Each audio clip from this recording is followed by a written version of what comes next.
এই পিন্টু, শোন। হ্যাঁ বলো সিদ্দিক ভাই। চ, একটা মানুষের অনেক টাকা আছে, চ চুরি করে আসি তার বাড়ি থেকে। না রে ভাই, যাব না খো, ধরতে পারলে গুতলে দিবে। আরে খ্যাপা, ধরতে পারলে তো। ঠিক আছে, চল তাহলে।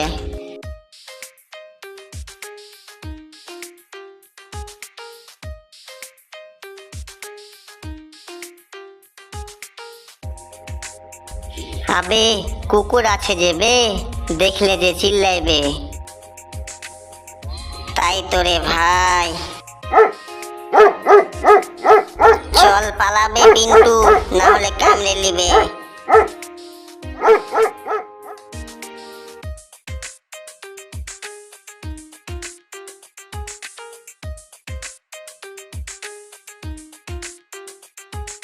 এই উঠ, সব সময় খালি ঘুম পাড়া আর কোনো কাজ নাই।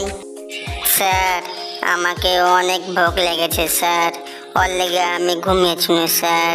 স্যার, আমি সকালে কিছু খাইনি গো, আর দুপুরে কিছু খাইনি স্যার, ওর লেগে আমাকে খুবই ভোগ লেগেছে।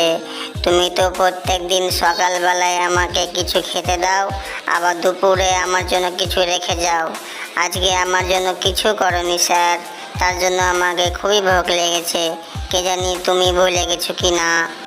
আমি কিচ্ছু ভুলিনি খো, এটা আমি ইচ্ছা করে করেছি। তুই বাড়ির কি কাজ করিস বলতো? শুধু খাইস আর ঘুমাইস, আর কি কাজ করিস? না স্যার, ও কথা বলো না খো, তোমার বাড়িতে মেলা গালি চোর আছে, আমি সবকে হাঁকাই। তোর মিথ্যা কথা আমি আর শুনবো না খো। তুই রাস্তায় রাস্তায় লাত গুতা খাইয়া মানুষ হগা, দূর হ আমার বাড়ি থেকে। তোকে জেনে আমার বাড়ির আশেপাশে না দেখতে পাই। আমাকে তো মালিক ভুল ভেবে আমাকে হাঁকিয়ে দিলে, আমি এখন কোথায় থাকবো?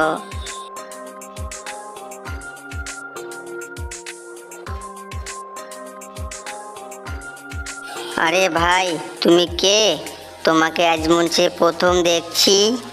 তোমাকে তো এর আগে আমি এ গ্রামে দেখিনি খো। হ্যাঁ ভাই, ঠিকই বলেছ, আমি তো এ গ্রামে আজকে প্রথম এলাম। হ্যাঁ, তো এদিকে তুমি কিসের জন্য এসছো? আর বলিয়ে নখো ভাই, আমাকে আমার মালিক ঘর থেকে হাঁকিয়ে দিল। আমি মালিকের কত বাড়ি দেখাশোনা করতাম, কত চোর আসতো, আমি তাও সব দেখতাম, তাও আমাকে ভুল ভেবে আমাকে বাড়ি থেকে হাঁকিয়ে দিল। আমার মালিক আমাকে অনেক দিন থেকে কিছু খেতে দেনি ভাই, আমাকে খুবই ভোগ লেগেছে। তুমি কিছু চিন্তা করো না ভাই, আমি এখানকার ওয়াচম্যান। ওয়াচম্যান মানে আমি এই গ্রাম দেখাশোনা করি। দরকার হলে তুমি আমার সাথে দেখাশোনা করবে, তোমাকে আমি খাবার দেব, অনেক রকম খাবার পাবে, কোনো খাবারের প্রবলেম হবে না। আর তোমাকে দিন কিছু 200 টাকা করে দিব। আমি টাকা পয়সা নেব না ভাই, শুধু আমাকে খাইতে দিবে তাহলে হইলো।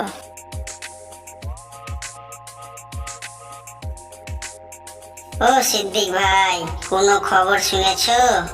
কি খবর রে ভাই? কিছু তো শুনিনি খো। যা টাকা চুরি করতে গেছিল না, তার কুকুরের ভয়ে আমরা পালিয়ে শুনু, সেই মালিকটা কুকুরটাকে হাঁকিয়ে দিয়েছে বাড়ি থেকে। তাই নাকি রে ভাই? তাহলে চ চ, টাকা চুরি করতে সুবিধা হবে।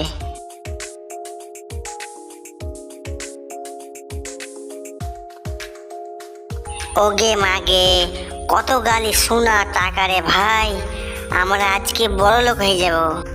আবে বড় লোক তো হবি, তাড়াতাড়ি নিয়ে পালিয়ে চ, লে পকেটে ভর।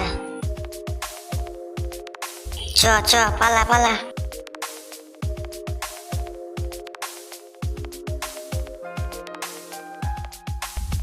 এ মা, আমার টাকা সোনা কে চুরি করলো?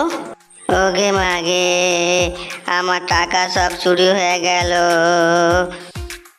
এবার আমি বুঝতে পেরেছি, আমার বাড়িতে কুকুর ছিল, তার জন্য আমার বাড়ি থেকে কোনোদিন টাকা চুরি হয়নি খো। আমি কুকুরটাকে হাঁকিয়ে দিয়েছি, তারপরে আমার কত সোনা টাকা চুরি হয়ে গেল। না, আমার কুকুরটাকে খুঁজতেই হবে, কোথায় আছে দেখি, আমি যাই খুঁজে নিয়ে আসি।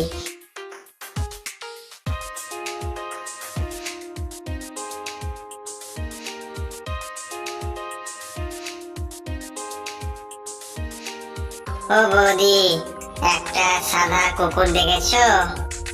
এই খাসি, আমার তো বিয়ে হয়নি আর আমাকে বৌদি বলছিস? আমার কাছ থেকে দূর হ, আমি তোর কুকুর দেখিনি খো।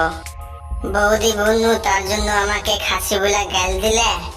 কিছু মনে করিয়ে না খো, মুখ দিয়ে বাড়িয়ে গেছে। ঠিক আছে তাহলে আসছি। খা ভাই খা, সবই খাইলে, আজকে মেলায় কাজ করেছিস, খাইয়ে দে একটু ঘুমাবি। তুমি কে গো ভাই? দাদা, এটাই আমার মালিক। আগো দাদা, তুমি এত সুন্দর কুকুরটাকে কিনে তুমি তোমার বাড়ি থেকে হাঁকিয়ে দিয়েছো। আর লজ্জা দিও না ভাই, আমার শাস্তি আমি খুব বুঝেছি। আমি আমার কুকুরটাকে নিতে এসেছি ভাই, আমাকে দিয়ে দাও। না, আমি তোমাকে নিয়ে যেতে দিব না খো, তুমি তখন আবার ওকে অপমান করে হাঁকিয়ে দিবে। না দাদা, আমার মালিক খুবই ভালো, হয়তো আমাকে ভুল ভেবে হাঁকিয়ে দিয়েছে, না হলে আমার মালিক খুবই ভালো, আমাকে খুব ভালো মন্দ খাওয়ায়। ঠিক আছে তাহলে নিয়ে যাও। চলো আসো বাড়ি।